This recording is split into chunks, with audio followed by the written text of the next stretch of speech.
On parle à peu près de 350 000 m² qui ont été développés sur toutes les principales villes du royaume, que ce soit Casa, Rabat, Marrakech ou Tanger. Et il y a encore 150 000 m² qui sont à venir. C'est un vrai engouement et ça traduit deux choses. La première chose, c'est le fait que les enseignes internationales ont enfin trouvé dans les centres commerciaux des locaux qui répondent à leurs besoins, à leurs critères, en matière de largeur de façade, de modalités financières, de taille, etc. Et ça traduit une deuxième chose qui est très importante, qui est l'évolution des modes de consommation du consommateur marocain, qui a évolué de la kessaria vers du commerce plus moderne et qui aujourd'hui veut faire de son shopping une vraie expérience d'achat.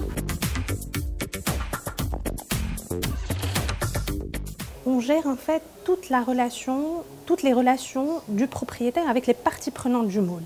Les parties prenantes du mall et le nerf de la guerre d'un centre commercial, c'est d'abord les visiteurs. Donc on va gérer tout le marketing autour du centre commercial pour faire en sorte d'attirer dans le centre commercial la bonne cible qui a le bon pouvoir d'achat par rapport aux enseignes qu'on propose. Ça c'est très important, donc c'est la gestion marketing du centre commercial. On va faire toute la gestion technique et donc on va gérer l'interface avec tous les prestataires de services, les prestataires de nettoyage pour que le mall soit propre, prestataires de sécurité pour que le mall soit sécurisé et tous les prestataires techniques pour faire en sorte que le mall soit fonctionnel, que l'expérience du consommateur à l'intérieur du mall soit positive de manière à ce qu'il vienne et qu'il revienne.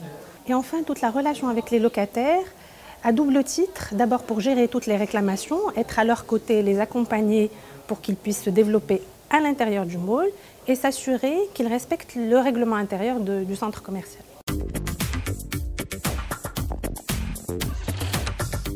Oui, clairement de plus en plus, parce qu'un centre commercial, c'est un actif financiarisé, parce qu'il a pour vocation à générer du rendement locatif à long terme.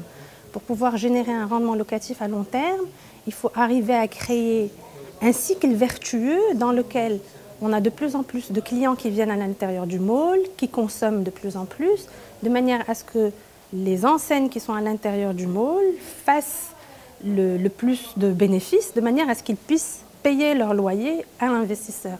Et cette boucle vertueuse-là, c'est ça qui fait la création de valeur d'un centre commercial.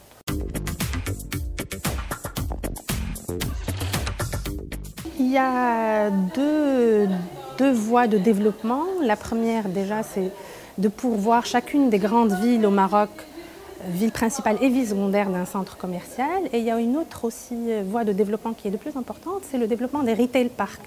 Les retail parks, c'est les parcs d'activités qu'on voit à l'extérieur des villes et qui sont à l'air libre, où il y a du parking et qui sont de plus en plus prisés par le consommateur marocain aussi.